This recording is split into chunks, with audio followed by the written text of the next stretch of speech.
Let Satan it out. I'm gonna let it shine all the time, let it shine. All right. Roll the gospel chariot along. Roll the gospel chariot along. Roll the gospel chariot along, and we won't tag along behind. If a sister's in the way, we will stop and pick her up.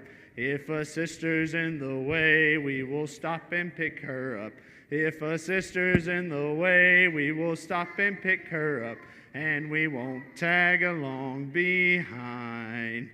If a brother's in the way, we will stop and pick him up. If a brother's in the way, we will stop and pick him up. If a brother's in the way, we will stop and pick him up, and we won't tag along behind. But if the devil's in the way, we will run right over him. If the devil's in the way, we will run right over him. If the devil's in the way, we will run right over him, and we won't tag along behind. All right. We're going to sing Booster, and I think we're all going to get ready to go to our first class, okay? Booster, booster, be a booster. Don't be grouchy like a rooster. Booster, booster, be a booster, and boost our Bible school. Booster! All right. Let's see here. Who do y'all want to head back first?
Okay. You hear me okay? Yeah, that worked. That's good. Apologies for the delay. All right.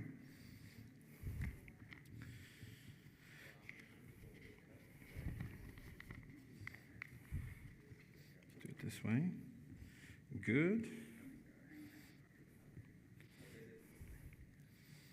What's my cutoff? Like 1:50, 2 o'clock? Okay. Yeah, that's right. I'll take some of Phil's time since we took his lesson.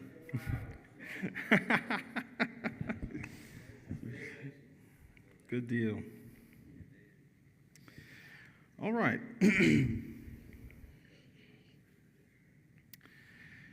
Appreciate everybody being here this afternoon. We're going to go ahead and get started with our first adult session. Apologies for the delay again, but thank you guys for bearing with me.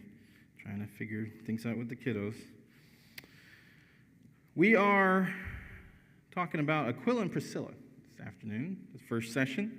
Aquila and Priscilla's service is the subject. And so I'd like to start off with a question. Of course, when I do my classes, I always welcome comments and feedback and discussion and stuff like that too, but I'm not going to make you say anything, of course. But just a question, just a show of hands. How many of us consider ourselves to be busy people? Busy people? Yes. I expect to see many hands with that. Commonly used, of course, we hear a lot every day about busy. I'm so busy, busy. People saying online and busy culture, everybody's busy. Yeah, I know you're busy. Everybody's busy, right? Very busy. What is it that keeps us busy? Work, jobs. Go ahead. Would you say something? Life. Thank you, Barry. Yes. Kids, you're telling me. Yes. Thank you. And what else? Family. Yep. Work. Yeah. What'd you say? Hair appointments. I love it. Work, job, right? So you work 40 plus hours a week. That's a lot of time. Your health. That's right. That's right. You don't have health. That's hard, right? Gets in the way of everything. A lot keeps us busy. That's why we're busy, right? Because we have a lot to think about, a lot to handle, a lot going on. But I think about what it is that's making us busy. And of course, for me, now it's never a competition. We all have the things that make us busy, right? But you guys know me. I've got a full-time job. I've got 4 littles at home. I've got, you got a house, you got properties, you got things to take care of in your home. I also do some side work to bring in some supplemental income as well. I do that as well. I do a little adjunct teaching, some little freelance design work as well. I'm also finishing up my master's degree, so that's pretty busy too. A lot of things going on. But then I think about a different question. How many of, and we don't have to do a show of hands for this one, but how many of us are reading our Bibles every day? For some of you, might be. Yeah, that's great. What do you think? Yeah, well, it's something, right? That's good. I'll be the first to say that I don't, right? I know I should. I don't. Maybe even reading it outside of our 2 services, Sunday and Wednesday. How many times do we read out that? Not just read, but study, right? Take time to sit down and actually study, focus on something. How about prayer? How much time we spend on that? That's good. If we have a daily, I say all this to say that, all of us, we know all of us have room to grow. Of course, some of us may have a good routine of doing this on a regular basis. That's a great thing, But even when we have routines, sometimes we can fall into just very monotonous habit, right? Not always making it intentional. I think about us being so busy, and we're saying, well, I'm busy. But then we know that in this area that we know is important, we know that is a top priority, we know that spiritual matters are the most important thing, but yet somehow we let the busyness of life take precedent. Why is that? Why is that? And this is not every question I ask has to be answered. Some of them are rhetorical. But if you're free to answer if you have a comment, but I don't mean for this one necessarily. This one's more rhetorical, but just think about it. Why is that? What is it about me, my life, the way I have things ordered and prioritized to where I don't make that time? Because a lot of times you have to make the time for it. It takes effort to include these things. When I was thinking of this question, my answer was that, well, I tend to be more focused on what's happening now versus things that, well, I can do that later, right? We oftentimes fear the more immediate consequences of not doing certain things on our day-to-day tasks than we do things that in our minds are long-term. Now, what's funny is that oftentimes we may think, well, the spiritual things, I've got time for that, I've got time for that, when in fact we don't know, we're not promised every day, right? We don't know what's coming tomorrow, if there will even be a tomorrow. But it's so easy to put those things as something that, well, that comes later versus what I have to deal with right now. I mean, in our house with the 4 littles, every single waking moment has somebody asking for something.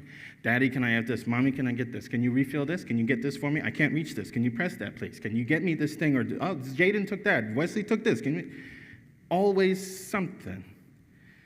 And I like to always make the joke, you've probably heard me say this before, that oftentimes at some point at any given moment, somebody is screaming in our house, okay? But it's not even always the kids. Somebody's screaming, no matter what's going on. Something is happening, and it's extremely busy all the time.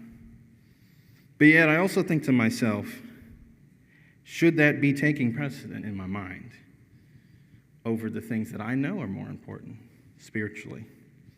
I think of the day-to-day duties and the immediate actions that come from not fulfilling those things versus the well-being of my soul and my relationship with God. For whatever reason, in my mind, that has more time versus, well, if I don't get them this, then something's going to happen. Somebody's going to get upset. Somebody's going to, or if my job, if I don't show up to work on time, I don't deliver to my deadlines, I could lose my job.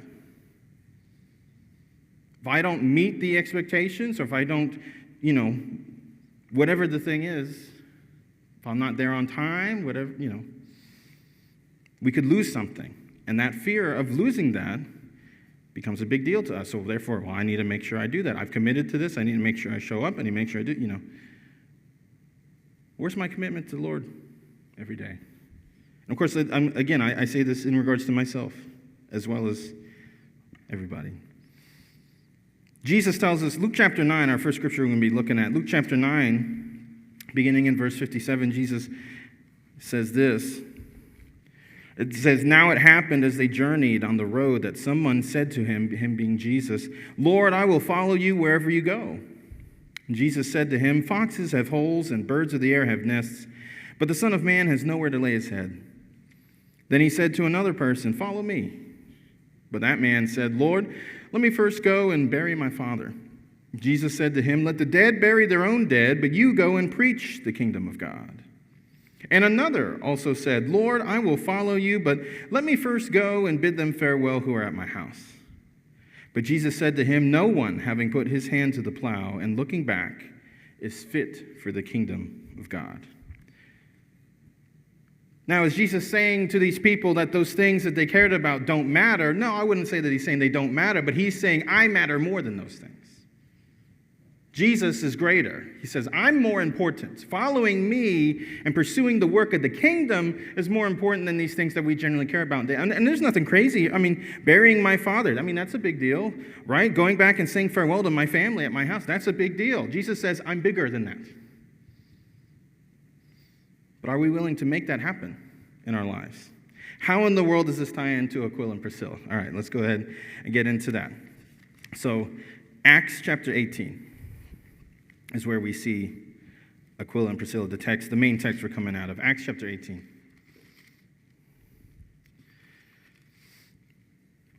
Aquila and Priscilla understood this.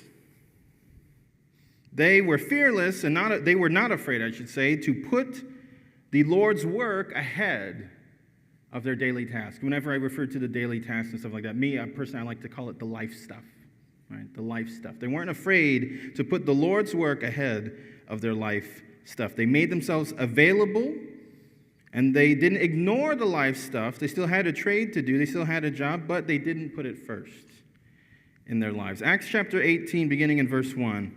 After these things, Paul departed from Athens, and he went to Corinth. He found a certain Jew named Aquila, born in Pontus, who had recently come from Italy with his wife Priscilla, because Claudius had commanded all the Jews to depart from Rome, and he came to them. So we have a situation here. They didn't choose to leave. The government had forced them out. Claudius had ruled the Jews needed to depart from Rome, and so they've been forced out of their home. They're leaving there. They run into Paul. So then verse 3, so because he was of the same trade, he stayed with them and worked, for by occupation they were tent makers. It just so happens they also were tent makers. Paul was a tent maker. Hey, you do this, I do that too. We have something in common. That tends to happen, right? A lot of us do that. You come in contact with somebody who has a similar interest, a similar job. Maybe they know what to, oh, that's great. Then we connect. And they end up, he actually stays with them, it says. He stayed with them and worked, because they had that same occupation. So in verse 4, and he reasoned in the synagogue every Sabbath and persuaded both Jews and Greeks. So Paul is still teaching.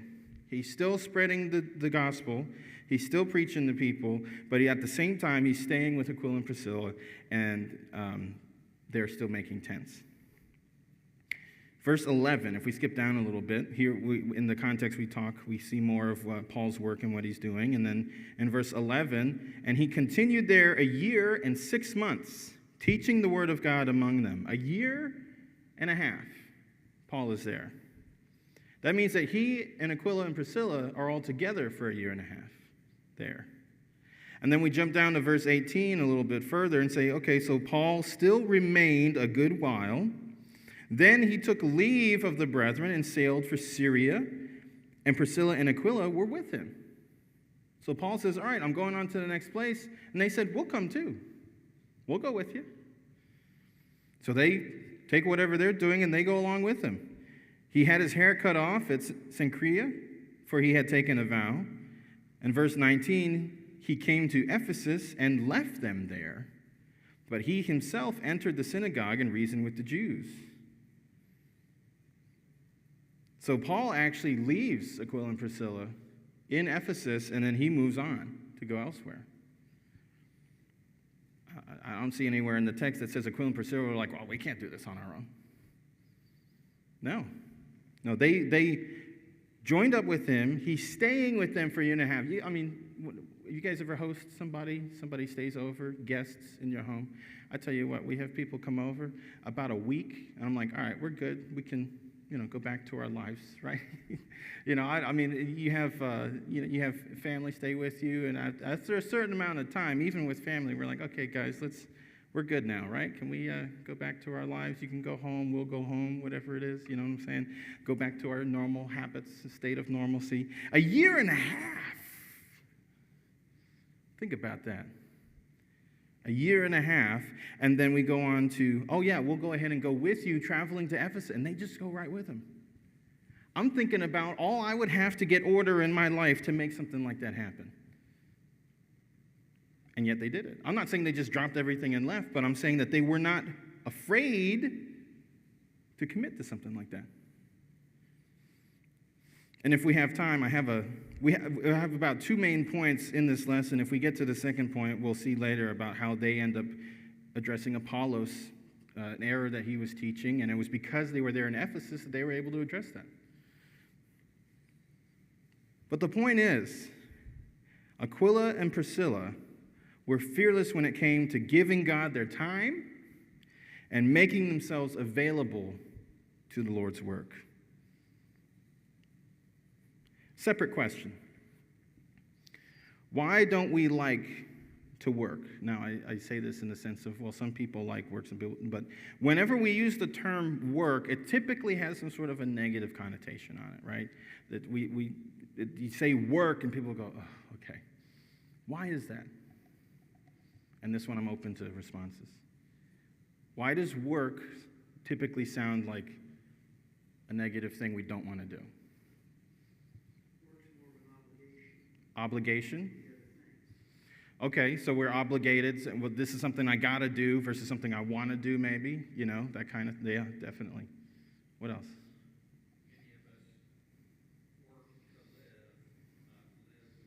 That's awesome. And it's funny. I did this lesson is also the same subject I did for the teens yesterday, and I think it was Bruce who actually made that same exact comment. Living to work versus working to live. And of course, we are in a culture where it's common. Many people are, they're working so that they can eat, they can pay rent and stuff like that, but it's not necessarily something they want to be doing. They're doing it because they have to survive, right?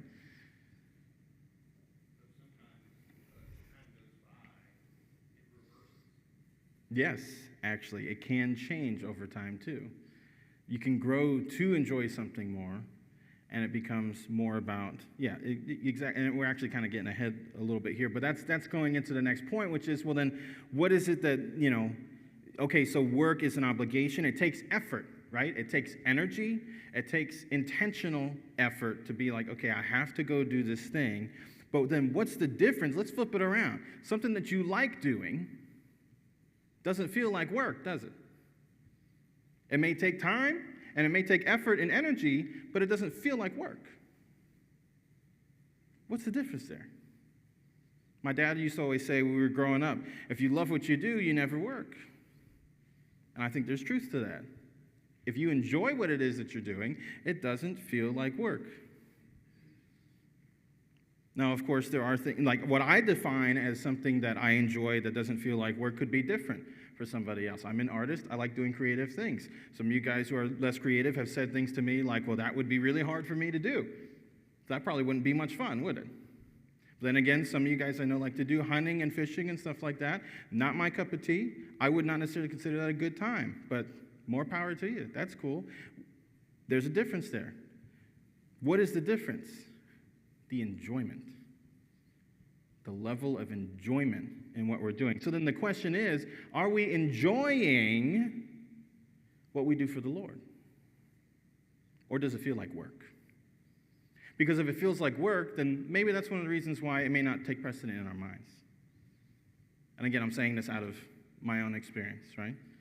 Maybe it feels like work. Maybe it's one of those things that's another thing on my list that I have to make time to do rather than something that I really want to do. Because I love being in the Word. I love speaking to the Lord. I love talking to somebody about God. I love that. I have energy for that. I enjoy it. And it may even sound strange sometimes to say, well, I have fun reading the Lord's Word, but I don't think it's strange to say that. I think that'd be a great thing. But I don't hear a lot of people say that. I don't always say that. I don't know a lot of people that say, yeah, I just have so much fun reading God's Word. It's not that we're trying to make it lighthearted or make it any less of a thing. That makes it powerful because then we enjoy it and we want to spend more time in it. Or does it feel like work to us? The difference there is the change in the enjoyment. Well, what is it about the enjoyment? How do we make that change? It's our attitude, our mindset towards what we're doing. If my mindset is, oh, I got to do that again, I can change that. I can find a way to change that and turn around and say, you know what? This is a good thing. I like doing this. And I can even tell myself that to make sure that that actually is the feeling that I'm having. We have to change our attitude and our mindset toward the work that we're doing when it comes to the Lord's work.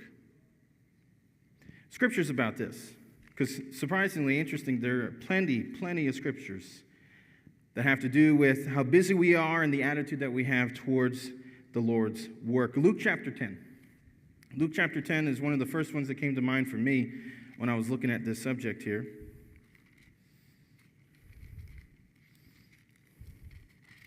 Luke chapter 10, beginning in verse 38. Now it happened as they went that he, being Jesus, entered a certain village, and a certain woman named Martha welcomed him into her house. And she had a sister named Mary, who also sat at Jesus' feet and heard his word. But Martha was distracted with much serving. And she approached him and said, Lord, do you not care that my sister has left me to serve alone? Therefore tell her to help me. For any of those of you guys who like to host parties, host gatherings, people in your home, it's a lot of work. Sometimes I get a little stressed out just thinking about hosting people. I want people over. I like getting together with friends, but it's stressful. Trying to get your house and ready. For us, we have a lot to clean up before people show up because we got kids' toys everywhere. So I understand. Martha, she's trying to serve everybody, taking care of everybody, and she sees Mary down there. You ever be tasked with something and you know that somebody else is supposed to do it? All the times I'm telling the kids, Wesley, Elaine, you guys go clean up your mess. And I tell you what, repeatedly, one after another, Daddy, Wesley's not cleaning up. He's playing. Elaine's not cleaning up. She's playing. Okay, so you look at the other person. You're like, why aren't you doing something? I'm doing all the work here. Come on, you need to help me out. I can understand that. But what does Jesus say to her? Verse 41, Jesus answered and said, Martha, Martha, you are worried and troubled about many things, but one thing is needed, and Mary has chosen that good part, which will not be taken away from her. Jesus says, you're worried about all these different things. He says, but there's one thing that's more important. And Mary figured that out. She's choosing the good part. Why don't you do that too? She's chosen to sit at the feet of Jesus and listen. He says, Martha, realize what's more important here, okay? Now, granted, it makes sense. I see that. I see that she's worried about many things. I say, story of my life. But Jesus says, Mary has figured it out. She has the right focus. She has the right attitude. Galatians chapter 6. Galatians chapter 6, beginning in verse 8.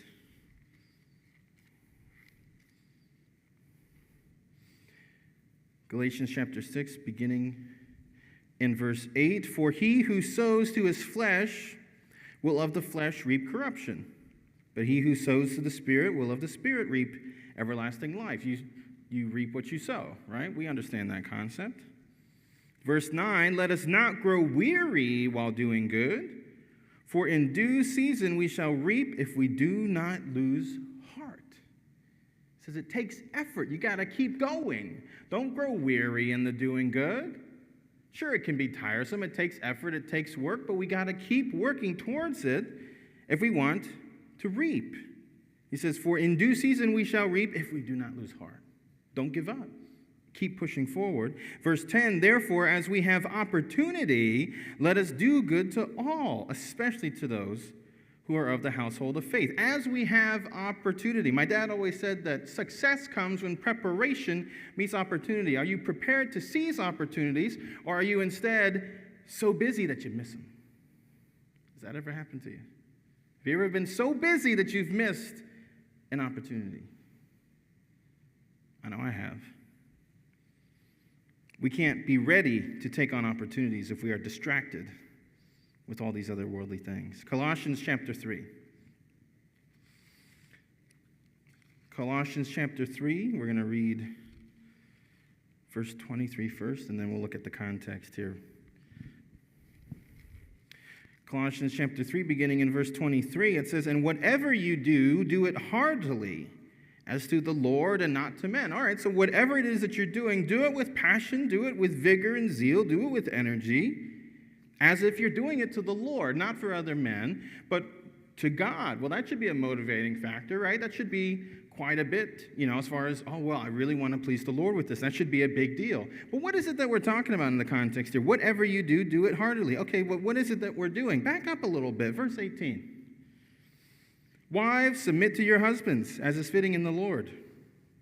That's not always easy. Verse 19, husbands, love your wives and do not be bitter toward them. That can be tough sometimes. Verse 20, children, obey your parents in all things, for this is well-pleasing to the Lord. That can be challenging. Of course, saying that in a teen class yesterday, there were several of them that were like, yeah, that can be tough, Verse 21, fathers, do not provoke your children, lest they become discouraged. That is hard. I can tell you firsthand. That can be tough to do. Not that I ever want to provoke my children, but man, they just know how to push your buttons sometimes. It can be tough. Verse 22, bondservants, obey in all things your masters, according to the flesh, not with eye service as men pleasers, but in sincerity of heart, fearing God. Bondservants, obey your masters. And then what does he say? After all these things that he's listed out for these different groups of people, different roles in life, and all these things are things that need to be done, but they can be challenging at times. And then what does he say? Whatever you do, do it heartily as to the Lord, not to men. That completely changes that verse for me. You look at that and you say, wow, do all of those things, and regardless of how tough, those things take effort. That takes work, that takes energy, that takes intentional effort to choose to do those things instead of the inclination you may have to not do that thing, but do it heartily, with passion, intentionally, as to the Lord. Acts chapter 8.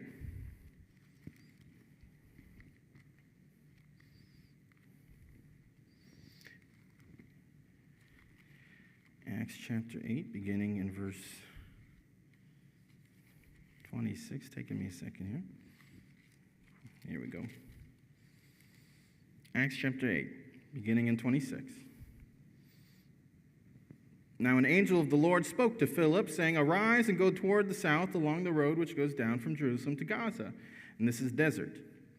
So he arose and went, and behold, a man of Ethiopia, a eunuch of great authority under Candace, the queen of the Ethiopians, who had charge of all her treasury, and he had come to Jerusalem to worship. He was returning, and sitting in his chariot, he was reading Isaiah the prophet. Then the Spirit said to Philip, "Go near and overtake this chariot." So Philip ran to him and heard him reading the prophet Isaiah, and said, "Do you understand what you are reading?" And the eunuch said to him, "How can I, unless someone guides me?" And he asked Philip to come up and sit with him. Talk about seizing an opportunity. Now, granted, the Holy Spirit did tell Philip what he needed to do, but Philip goes up and he just asks this one question. Do you understand what it is that he listened, he paid attention, he overheard what he was reading. He said, "Do you understand what it is that you're reading?" And the eunuch, of course, says, "How am I unless someone helps me?" He needed help. How often is it that somebody is needing help, that somebody may be seeking and searching in our lives, but yet we don't always think to approach them because we're so busy? Oh, I'm so busy. I can think in my life of people that I know who I should have a Bible discussion with, who would be, man, this would be a great person to talk to, or at least mention something, and yet I still haven't. It is so easy to let the busyness get in the way of so many opportunities. Luke chapter 14.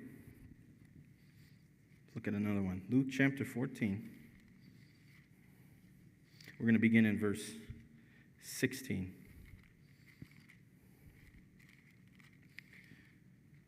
Now, this one I found interesting. This is actually one that I actually learned something about this parable as I was studying this. Luke 14, beginning verse 16, Jesus tells this parable, and he said to them, "A certain man gave a great supper and invited many. And he sent his servant at supper time to say to those who were invited, 'Come, for all things are now ready.' But they all with one accord began to make excuses. The first said to him, 'I've bought a piece of ground. I must go and see it. I ask you to have me excused.' Another said, 'I have bought 5 yoke of oxen. I'm going to test them. I ask you to have me excused.' Still another said, 'I have married a wife. Therefore I cannot come.' Okay. So that servant came and reported these things to the master. And then the master of the house, being angry, said to his servant, 'Go out quickly into the streets and the lanes of the city.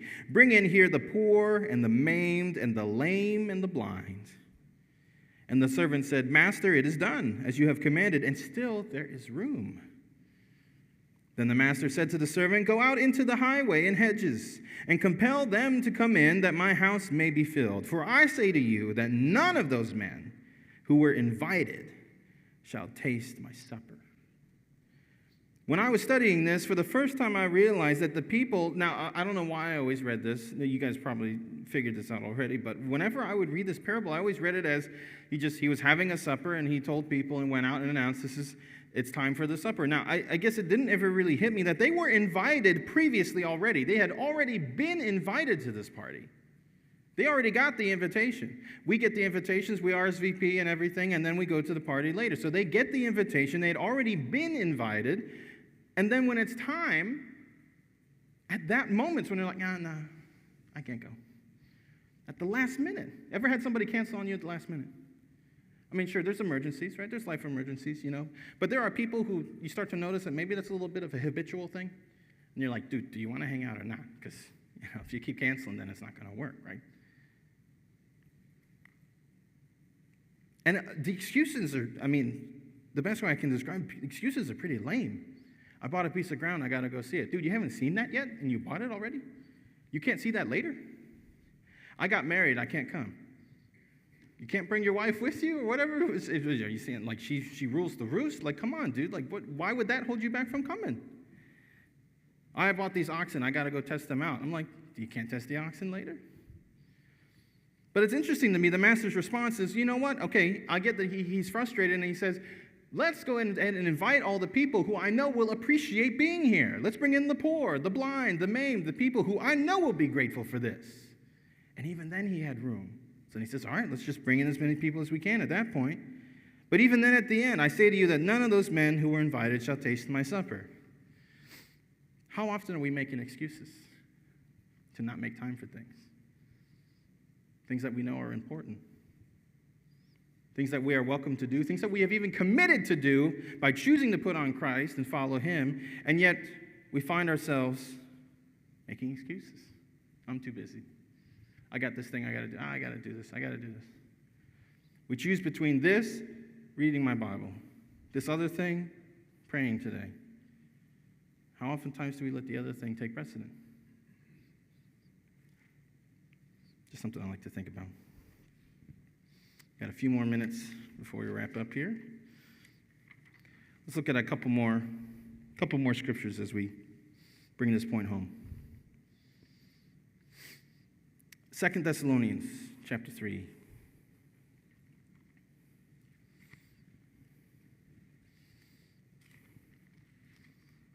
Second Thessalonians chapter 3, we're going to begin in verse 10.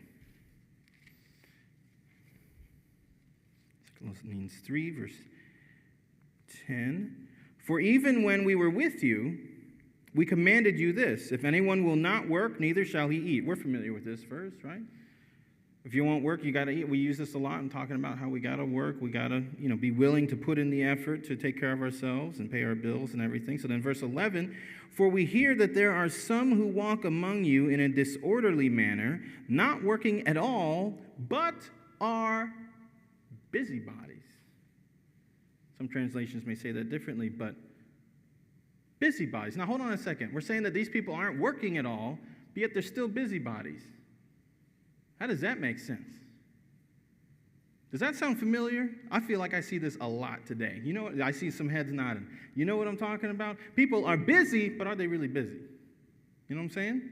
So sure enough, I pull out the Greek. I'm looking at what this word busybodies is here in the Greek. To bustle about uselessly. To busy oneself about trifling, needless, useless matters. Now I know what this is talking about. How often is it that we may be busy with things, but it's not necessarily productive? If you've ever been in some sort of a corporate work meeting, you probably know exactly what I'm talking about. The number of meetings that I have been in where we're spending 30 minutes, an hour plus discussing something, and then when the meeting is over, you're walking out saying, what did we just do? What are we supposed to do now? Was there any action item to take out of this? What am I supposed to go do after that? Were we just sitting around to talk? We were busy. But what came of that? How often do we say we're busy and we have these busy things going on, but it's not really that important, is it? 1 Corinthians chapter 16 and verse 19 is interesting. With Aquila and Priscilla, another point about them. Priscilla and the church congregation that meets in their home. They had opened up their home to have an entire congregation meet in their home every week. That's busy, if you're asking me. Aquila and Priscilla were not afraid to make the time, put in the effort, do something that in our minds may not sound super crazy, but yet how often that when we are faced with those things, oh man, I don't know if I want to do that. They were not afraid to do that. They were not afraid to do the work with Paul, travel with him, go to Ephesus, be with him a year and a half before they went to Ephesus, host a congregation every week in their home. They were not afraid to do these things. Aquila and Priscilla were fearless when it came to putting the Lord's work above the busyness of their lives, making themselves available, making God first, no matter the consequences, no matter the sacrifice, no matter what it was in their life that was going on, they put God first. That is the lesson I'd like us for us to take away. I think we're good on time at this point. Is that right? So appreciate everybody's attention. Appreciate the comments as well. We do have the Lord's Supper available. If anybody needs to partake who couldn't this morning, we do have it available in room 2 in the back for anyone to partake. I was told to make sure I say that. So Lord's Supper is available. We're going to have a little break, and then we'll have our next class with Brother Phil. Appreciate you guys. Thank you.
Thank y'all for staying as we are wrapping up our VBS for 2024.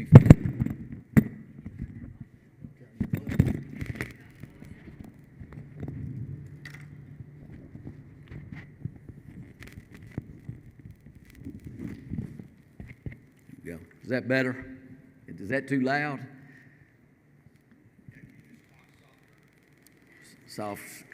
Talk softly and carry a big stick.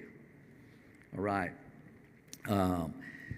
I think the VBS has been a big success. I've been very pleased with it. I've been appreciative of all the teachers that have taught in here, and I'm thankful that I have the opportunity to come and kind of wrap this thing up.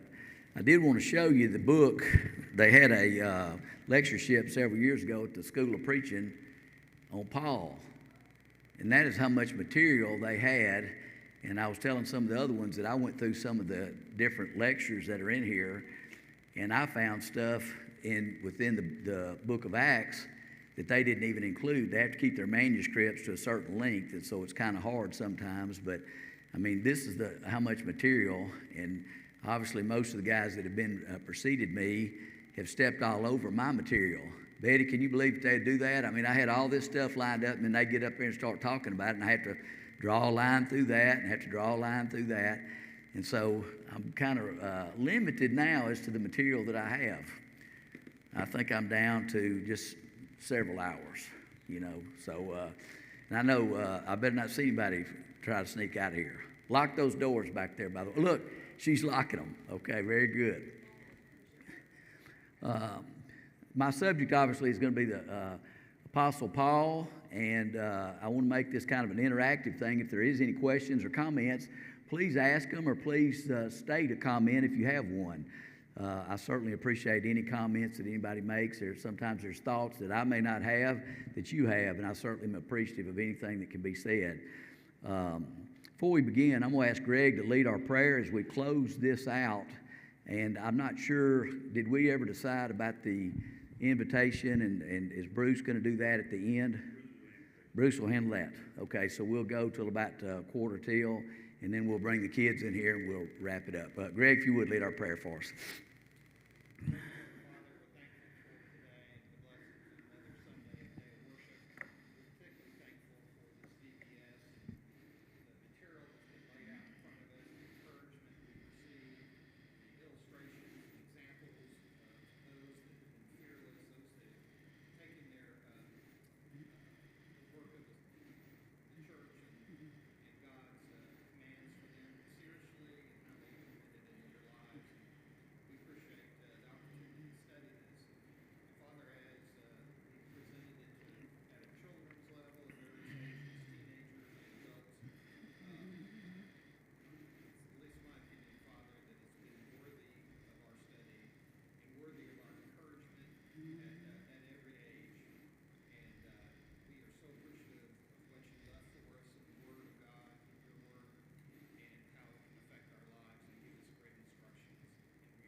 The topic is fearless, and our subject in this topic is going to be the Apostle Paul.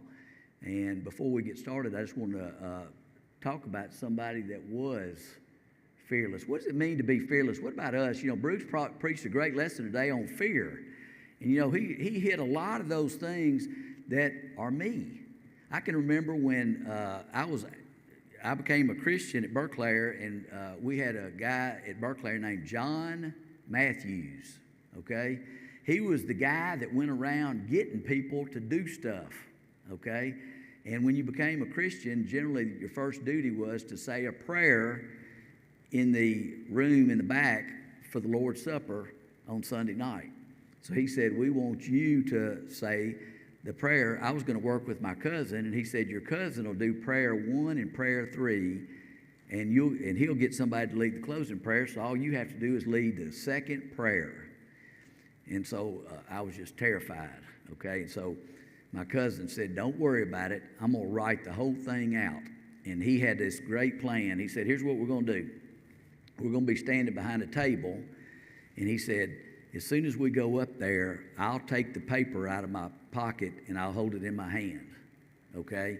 And then I'll lead the first prayer, and while I'm leading the first prayer, I will hand the paper over to you while everybody's head's down, okay? And then you quietly open the paper up and put it on the table so that when I finish, it'll already be there and you'll be ready to read, okay? Do I have to tell you that not all plans work out exactly as they're proposed? Okay, so he gets ready, and we go up, and he's got the paper in his hand, and he gets ready to lead the prayer, and he passes the paper over to me. Fumble, okay? I dropped the piece of paper. Now, he is leading the prayer, and the paper is kind of falling to the ground, and he completes the prayer, and the paper still hadn't hit the ground, but anyway, it was going like, whew, whew, whew, whew, whew. And then it finally did the last drop, and it went, and slid right out there in the open. And I said, this is not a good situation. And so I said, you're going to have to excuse me just a minute while I pick up my prayer. So I picked it up, and I read it, and it worked out good. Now, as we move on a few years, then I got to the point where they were starting to ask me to lead the first prayer, the public prayer. And at this time, I was working at the railroad, and I said, this is just not going to be a good situation here at all. And so I went to work. I was working midnights at the time, and I would go to work, and I'd say, Heavenly Father, I know that you've told us the world is going to end. And if it's going to end anytime soon, please make it before Sunday. He didn't. Okay, so I had to do that. So I understand fear, okay? But we're talking today about fearless. And I want to tell you a little story about somebody that was fearless. In January 1945, during World War II, in the French town of Holzweiler, and I may not be pronouncing that right, with both legs wounded and all by himself, a certain soldier fired on a troop of advancing Germans from a downed tank destroyer. He killed and wounded upwards of 50 German soldiers. He returned to his men once his gun was out of fire and ordered them forward. He then continued to serve with them while his legs were being treated. For this courageous act, he earned the Medal of Honor. In addition to the Medal of Honor, this particular soldier also received the Army Distinguished Service Cross, which is the second highest award that any person can receive. He received 2 Silver Stars, which is the third highest medal that anybody can receive. He earned the campaign medal, and in all, he received 33 awards, the highest awarded soldier of anybody during World War II. This soldier's name was Audie Murphy. But the most incredible thing about Audie Murphy is we get this picture of this guy just being an unbelievable soldier, and we can almost picture this person in our minds. Audie Murphy was 5'5" and weighed 110 pounds. Now, we think about this and we think, sometimes we envision that somebody, in order to be fearless or brave or whatever, they've got to be big, they've got to be tough. Audie Murphy was neither of those, none of those. Very small in stature. But he managed to draw up within himself enough courage to overcome his fear, because I guarantee you he was afraid, and overcome the enemy. And today we want to talk about our courage. Where do we stand? Where are we at as far as our courage is concerned? We know from the lesson that Bruce presented earlier today the courage that we should have. You know, we look around and we say we continue to have visitors that come here to Cordova. And we say, are we going to greet those people? Are we going to meet them? Are we trying to do everything that we can as a congregation, as a faithful congregation of the Lord's people? Are we trying to do everything that we can to grow the congregation here, to find somebody? You know, sometimes people will occasionally just show up, and we're not really sure exactly why. They're not even really sure exactly why. But occasionally I detect some people that are here just to look. They just want to know what is going on. What is going on? Sometimes even within their own life, they may have struggles. You know, Bruce talked about today that everybody has struggles. I mean, if I ask you if you're struggling, everybody's hand should raise, because everybody has problems and concerns. I don't care who you are. There are problems and concerns from the time that we become young adults all the way to our last days of breathing. We're going to have problems, okay? We're going to have worries and concerns. We want to talk about how to overcome those. And this is not a young versus old or whatever. There's nobody in here that can't do some of the things that we need to have done that can help grow the congregation and help encourage each other spiritually. All right, you're going to have your Bible. We're going to look at some stuff, and we're going to talk first off about Paul. And I'm going to get situated here with just, if you'll bear with me just for a second. Let me get my Bible opened here. And I got it here. We're going to begin looking, and I'd asked Dewey, I really felt uncomfortable with the material that we had here, related to the apologetics press. I didn't feel, I just couldn't grasp the points they were trying to get. Dewey said, just talk about Paul, okay? So that's kind of what I'm going to do, but I'm going to add the courage part into it. Let's talk about Paul's early life. And we're going to look at Philippians 3, verses 5 and 6 to begin. And Paul starts reciting his life and what he did growing up. It says, I was circumcised the 8th day of the stock of Israel, of the tribe of Benjamin, and Hebrew of the Hebrews, as touching the law, a Pharisee. Concerning zeal, I persecuted the church. Touching the righteousness which is in the law, blameless. He tried to do everything he could to follow the law. This is somebody that was brought up at the feet of Gamaliel. We're going to read the verses in just a minute. A great spiritual teacher in the city of Jerusalem. But I love what it says here. He uses the word zeal. Concerning zeal, my undying enthusiasm. Concerning my zeal, I persecuted the church. That's how I applied my zeal. How do you apply your zeal? Or do we have zeal? Sometimes we have to look and say, you know what, I'm kind of a flat right now. Even a flat tire is only flat on one side. Sometimes we'll get a little low, okay? We're not as enthusiastic as we need to be, okay? We need to sometimes work on our zeal, our enthusiasm. And how do we do that? Is we look forward to heaven itself and how great it is going to be. It is going to be so, we cannot paint a picture. If we had brushes and paint, and we could put a sheet up here, and we said, let's try to paint the ultimate picture of what heaven's going to look like. We couldn't paint a picture as great as it's going to look like. But sometimes we allow the problems of the world to blot out our vision of what heaven is going to truly be like. And our zeal kind of falls. Paul did not have a problem with zeal. Paul had a problem almost with too much zeal. He said, concerning zeal, persecuting the church. I was against the enemies of what I thought was the way my God wanted it to be. Paul said, I pictured God as favoring the Jews and the old law, and anything that came along that was going to mess that up, I was against, and I was going to fight with all my might. What else did he say in Galatians 1:14? And I profited in the Jews' religion above many my equals in mine own nation, being more exceedingly, here we go again, zealous of the traditions of my fathers.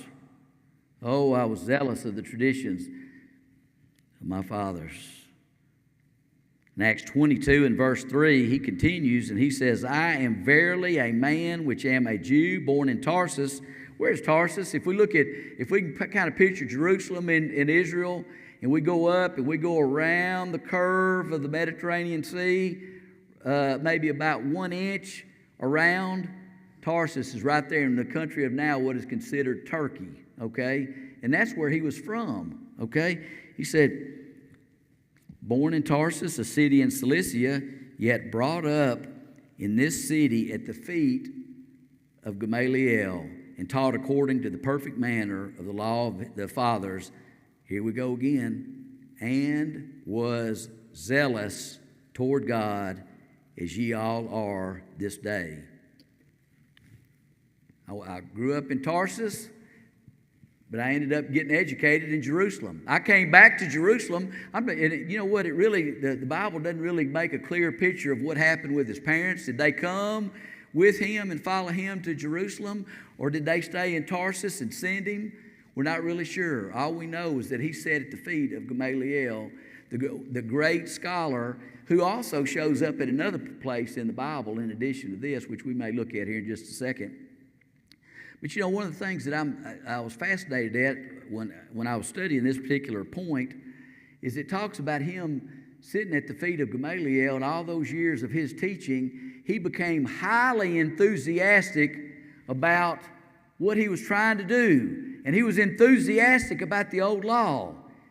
And this is the point that this particular guy that wrote this particular part of this lectureship, this is what he said, and I was fascinated by this. He said, this is the way that the elders should approach the Bible teaching in the congregations of the Lord's church today. We should be teaching our kids, and we should be so dedicated to teaching them that when they pour out of this building as young teenagers and young adults, they go out into the world and they are zealous for the cause of Christ. They are enthusiastic about the cause of Christ. They don't leave out of here with their heads hanging and saying, I sure ain't glad that I don't have to go to Bible class anymore because now I'm an adult and I can make my own decisions. They pour out of here with the enthusiasm saying, I can't wait to get out and try my zeal on people that I don't know and people that I'm going to run into. Oh, if we care so much about our young people, we should be caring about their Bible education and their Bible understanding so that when they go out, we certainly don't want them to do what Paul did, okay, because Paul was doing it in ignorance, but we want them to do it with knowledge. And I appreciated the guy that wrote this particular thing in the lectureship making that point that our education is so important because we see through Paul the impact that education could have. In Acts 20 and verse 28, Paul said this about to the Ephesian elders. He had met them in Miletus, this is actually more over on as we continue across Turkey. We talked about Tarsus being right here in Turkey. If we continue on to the west, all the way over to the far side, on the conclusion of Paul's last missionary journey, he stopped in Miletus, which is at the bottom down by the Mediterranean, and he sent for the elders at Ephesus, which were up about maybe 30 or 40 miles, said, come meet with me, because I want to talk to you about what you're going to be teaching your congregation. I want to make sure that you elders understand what's going on here. Okay, I've spent all this time making all these journeys, and I'm going to tell you what I've learned. And this is what he said. Take heed, therefore, unto yourselves and to all the flock over which the Holy Ghost hath made you overseers. Feed the church of God, which he hath purchased with his own blood.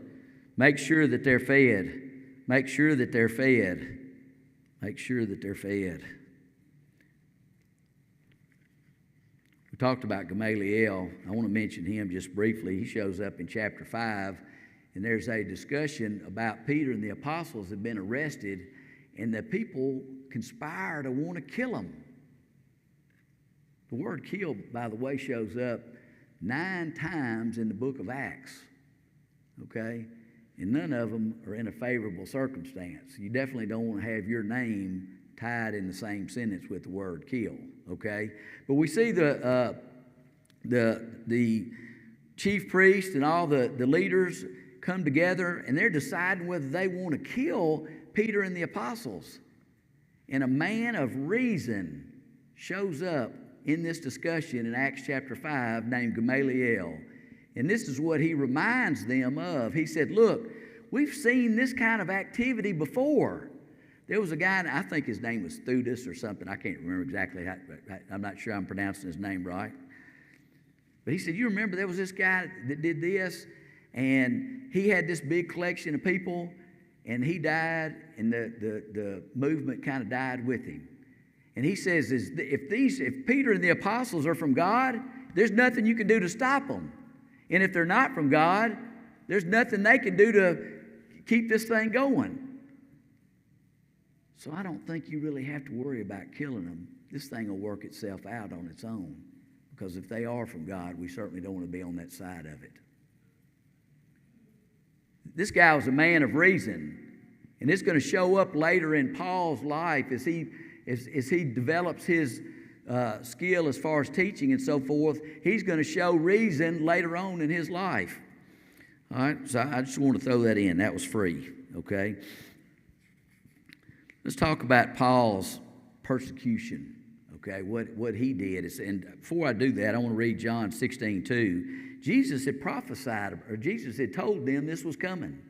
In John 16:2, Jesus said to the apostles, "They shall put you out of the synagogue. Yea, the time cometh that whosoever killeth you will think that he doeth God's service." There's going to come a time when y'all are going to run into people and they're going to want to kill you and they're going to think they're doing the will of God. You better be prepared for it. John 14:15-16 is addressed from Jesus straight to the apostles, telling them what to expect. Now at this point, Paul's not in the picture, but the same thing applies to him. We remember the stoning of Stephen. It was addressed yesterday so well by, I don't even remember who was it that did the Stephen. Hunter did Stephen. And we talked about how Paul stood there while they stoned him. Have you ever thought about what it would be like to stand there and watch somebody murdered? What it would be like? We've got Paul, one of the greatest people we have, greatest Christians we have a record of. It says standing there and watching them stone Stephen. I mentioned yesterday that as Stephen concludes his sermon in Acts chapter 7, then in Acts chapter 13 at Antioch of Pisidia, Paul almost preaches the same sermon. So this had an impact on him. But I've wondered often how he could have stood there, how shocking it must have been. We see these pictures, and I don't know if any of you remember years ago there was a riot in Los Angeles, and they had a bus driver that they pulled out of a bus, and they literally just were throwing rocks at him right while he was on the ground, and they were videoing this, and they showed this on TV and how horrific it was, and this guy had brain damage and everything else. And just watching it just was tough for me to do. Okay, I don't even know if I could watch it even now. If it came back on, I'd probably change the channel. But anyway, as we progress along, we know that he participated or was there in the stoning of Stephen. It refers to him as a young man. We think Paul was probably born about the same time that Jesus was. At this time, he's probably in his early 30s. Okay. And it says in Acts 8:1, as we move along, we talk about Paul's persecution. Saul was consenting unto his death. He was agreeing to it. He thought, I'm getting rid of another one of these people that are going against the old law, that are going against my people, my heritage, the thing that I'm the most zealous about, he is going against, and I'm going to stand against this.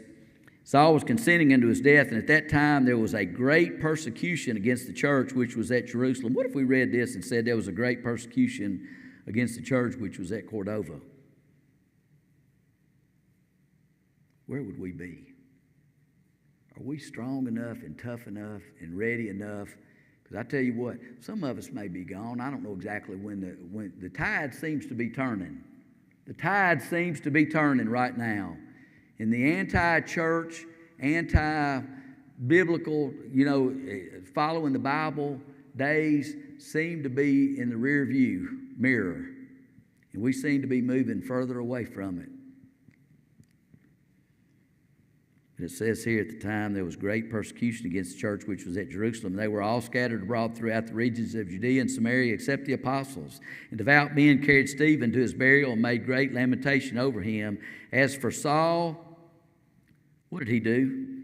He made havoc of the church, entering into every house and hailing men and women, committed them to prison. Acts 9:1 tells us, and Saul, yet breathing out threatenings. It's a tough word to write in the Bible when you talk about a great Christian man, one of the greatest Christians we ever have a record of. Breathing out threatenings and slaughter against the disciples of the Lord, went unto the high priest and desired of him letters to Damascus to the synagogues, that if he found any of this way, whether they were men or women, he might bring them bound unto Jerusalem. I can just picture Paul sitting there saying, I absolutely cannot believe this. We kill them here, and all of a sudden they pop up in another town. What is going on? Please give me some letters. I'm going up to the city of Damascus, and I'm taking these people out. I'm getting rid of them. We are going to be done with these people once and for all. If I have to march all over this part of the country, I'm going to find them, and I'm going to kill them, and I'm going to put them in jail, and I'm going to get rid of their businesses, and we're going to eliminate this once and for all, because this is not in God's favor.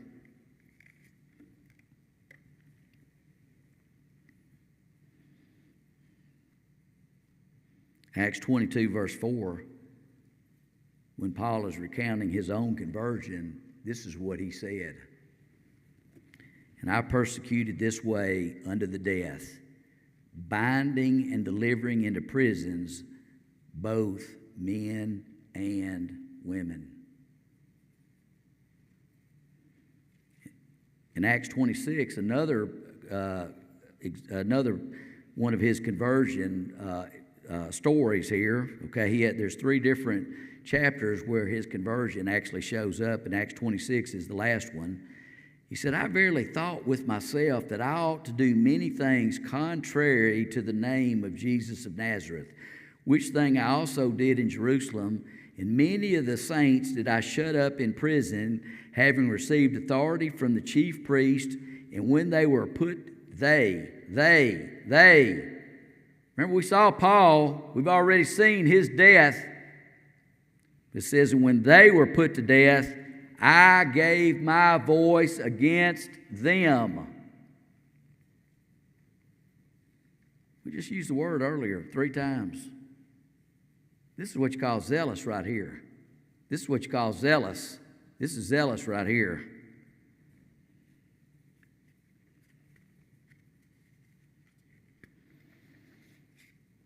Verse 11, and I punished, Acts 26, verse 11, and I punished them oft in every synagogue and compelled them to blaspheme, and being exceedingly mad against them, I persecuted them even unto strange cities. Acts chapter 9. I want to make a couple of points here about Acts chapter 9. I know it's a chapter that we look at all the time, but if everybody will turn in your Bibles to Acts chapter 9, we're going to look at this.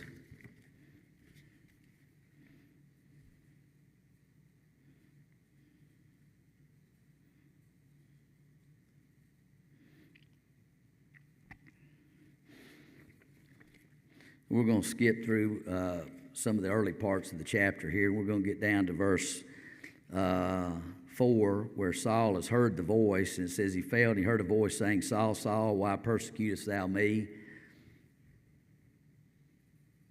Saul's response was, who art thou, Lord? As I've mentioned before, I've used this same quote. Saul thought Jesus was the biggest fake that ever lived. He had no recognition when he said, who art thou, Lord, that this was Jesus or anybody else.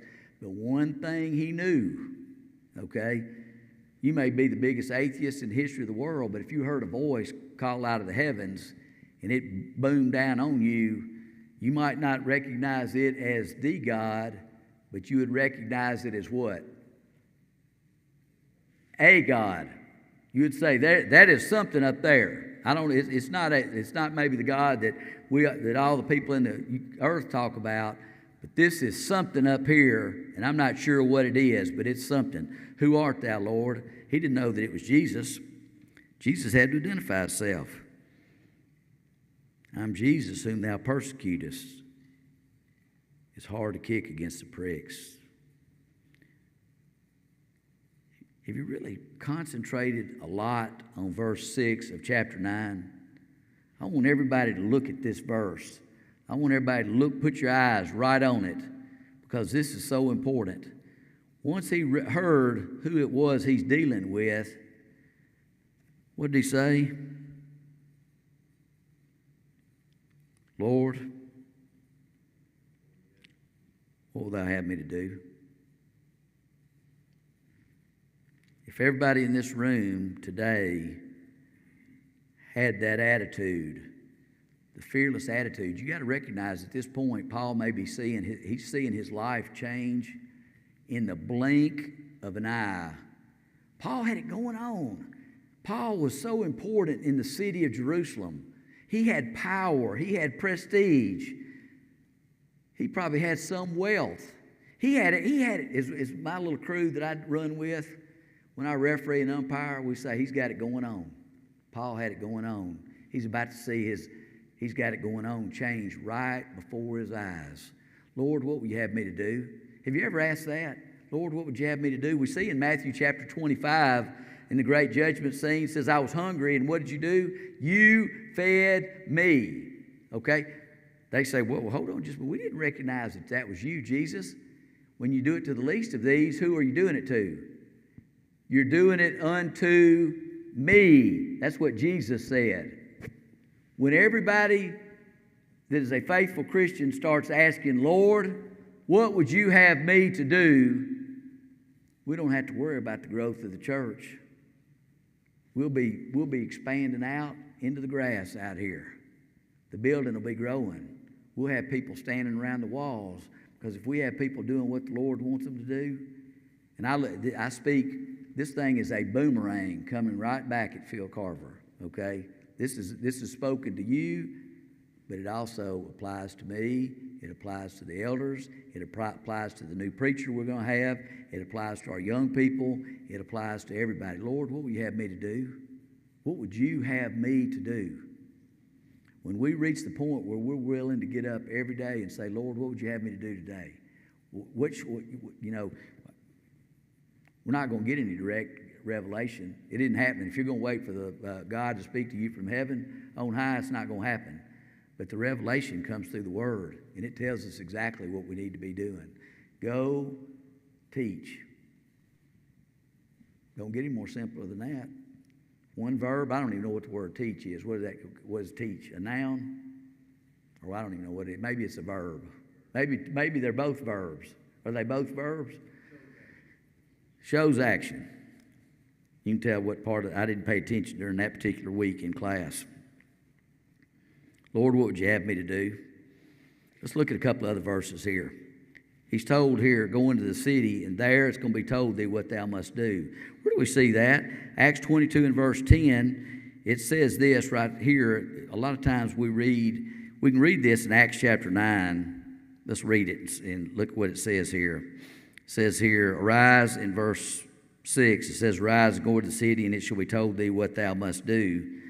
But in Acts 22 and verse 10, it says, go into the city, and it uses another word. What is that word, Jonathan?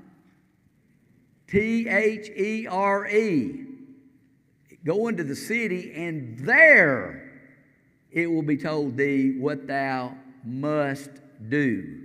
He's not going to find out anything on the road to Damascus. Go into the city, and there it's going to be told thee what thou must do. Acts 22 and verse 10. Yes. Because once Jesus died, all the stuff was in earthen vessels. That's why Philip was told to go and join himself to the chariot. Who told him to do that? The Spirit, okay? At different times between the early part of the book of Acts and this particular part, we see the Spirit showing up. We see Jesus several times, and we see the Spirit showing up between Acts 8 when we see the Ethiopian eunuch. We see here, we see this with Cornelius. You know, why did Jesus not speak to Cornelius? Okay? Why did the Spirit not speak to Cornelius? Because it's up to us now. Once Jesus passed away, all the dispersing of information is going to be done. The Holy Spirit, here it is right here. I hold this up. Now, y'all have to recognize this as my Bible, okay? Good question. The Holy Spirit speaks right here. This is Him, okay? This is Him speaking. And who does He speak to when He speaks? Everybody. And these are the instructions right here that he left. Okay? Is there going to be any more revelation? No, not going to be any more revelation. Is there going to be any word from on high? No, there's not going to be any word from on high. Is Jesus going to come back and appear to any one person? No. Everything that we've got has been given to us. Okay? And there's not going to be anything else. Great question. All right. I don't know how much more time we got. What, another hour and a half? Dewey almost passed out when I said that. Okay. All right. I want everybody to listen to this for just a second. This is it. Miss Betty, you're probably almost the senior person in here, okay? And I know you've heard this more than any of the rest of us, but everybody in here has heard this. And I'm going to tell you what Paul did not say because he was honest and honorable. Lord, what would you have me to do? You know what he didn't say? Barry, you know what he didn't say? What about the thief on the cross? What about my dear old saintly mother that lives in Tarsus? You telling me she's not going to heaven? You telling me that, what about my great-grandfather? What? Oh, I got one. This is one that's a whole lot more relevant to him than any of us. What about the guy that is out in the middle of the desert? We've already saw one that was out in the desert. Who was that? The Ethiopian eunuch. He was out in the desert. They actually did. What did it say about him, though? They did come to what? They came to water, okay? But what about the guy that's out in the middle of the desert that cannot find any water anywhere? I had this asked me at my own house, okay, in a fellowship, Aaron, that Elizabeth had prepared for and got the house ready for. We had all of our relatives show up. And I was asked this question: what if an astronaut blasted off into space and the space capsule got messed up and it was just heading out into outer space? And he called down and said, I want to become a Christian. What about that guy? He ain't got no water. Or not, I don't know how much, but he ain't got enough to be baptized.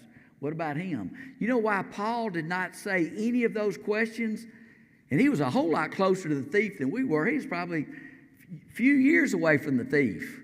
We're 2,000 years removed from the thief. You know why? Because it didn't matter to Paul, the courageous, fearless Christian leader that he became. It only mattered about what would you have me to do? Me to do. He was not concerned about another person. He was concerned about what would you have me to do? All right, real quick. What's that?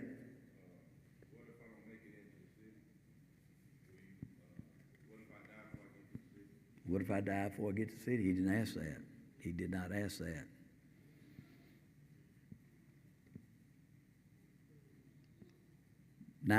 Chapter 9, verse 13, Ananias is called, told to go to him. Ananias speaks to him, and he says, hold on just a minute. I've heard about this guy. He has the authority from the chief priest to bind all that call on thy name. But the Lord said unto him, go thy way, for he is what? A chosen vessel. Okay? He's going to carry the word.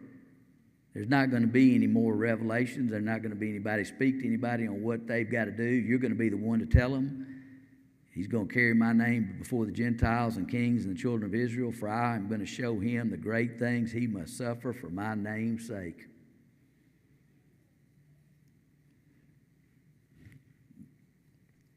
Many nights are lost as Christians sometimes when we worry about things within the church. We suffer some even ourselves. We don't suffer in some of the same ways these people do. We've had events and occurrences that have happened here at Cordova within the last couple of years that have created great stress in our lives. Things that we take with us when we leave here, we live them all through the week and we bring them back when we come back.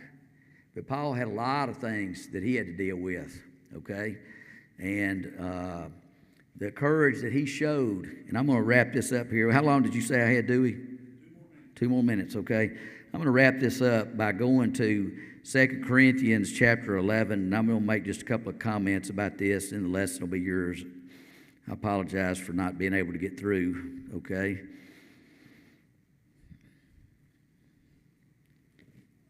Ananias was told I'm going to show him how great things he must suffer for my name's sake. And what did Paul suffer for his name's sake? Listen to this, and you think about this. Of the Jews, 5 times received I 40 stripes, save one. There's only one person in this room that knows anything about this particular story, but as a little kid, as a little old goofy kid, I burned a barn down. Can you believe that? Y'all thought that I was probably almost the perfect guy, never did anything wrong, but I burned a barn down.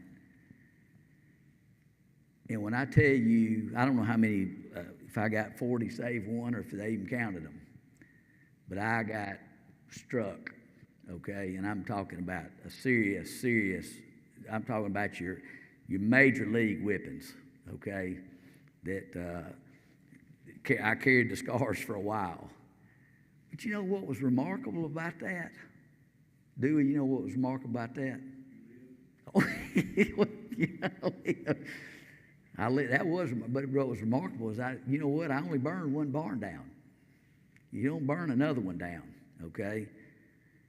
But you know what? I thought about this with Paul. How would you be if you got whipped 40 times with a whip, save one? You'd be a whole lot less inclined to do the same thing over again. You would not be out there doing it again. But it does not say he got beat 1 time, 2 times, 3, 4, 5 times. 40 stripes, save one. Thrice was I beaten with rods. I don't know how many hits that is. But you know what? If you weren't fearless, if you weren't dedicated, if you weren't concerned about the church and the growth and the care and the love of the church, thrice shipwrecked, in journeyings often, in perils of waters, perils of robbers, go on, in weariness and painfulness, in watchings often, hunger and thirst, fasting, cold and nakedness. And you think, this is a dedicated person right here. And I want you to listen to this, and the lesson will be yours. Besides all those things that are without, that which cometh upon me daily, the care of all the churches. He cared about those that he had converted. He cared about the churches. We leave here sometimes and we worry about people that are within our congregation going through different things, and we grieve over their sadness. We rejoice over their happiness, but we grieve over their sadness and the things that they experience, okay? Paul had churches and congregations scattered everywhere, and he had members and people that he cared about, people like Demas that had forsaken him, went back into the world. And you know what Paul said in 2 Timothy 4, verse 10, at the last book that he wrote, the last letter, the last paragraph that he ever wrote. He said, at my first offense, no man stood by me. Nevertheless, Jesus stood by me and strengthened me. And that's kind of a paraphrase. I don't know if that's an exact quote or not. I pray, brethren, that we'll be fearless, that we'll be dedicated to the church. We'll love the church. We'll pray for the church. We'll pray for our young people. We'll care for our young people. We'll encourage our young people. Go around and talk to them today and tell them, thank you for being here. You are an encouragement to me. Look them in the eye and tell them, thank you for being here. I love you guys. I love Greg and Dewey and the work that they put in. I know Dewey made himself available all during the week to be here to make sure that any work that needed to be done around the building was taken care of. He lives maybe one of the farthest people in the congregation that we have as far as being close to the building, but he was here all the time, and thank you for that. And I look forward to worshiping with y'all on Wednesday, potentially in a dirty building, because we were told don't clean up this week because the people are going to be making a mess. Okay, Greg is looking like Greg may not know he wasn't in on the conversation. Okay, thank y'all for being here, and we'll let our kids come in, and let's be sure to encourage them as they come in. Thank y'all so much.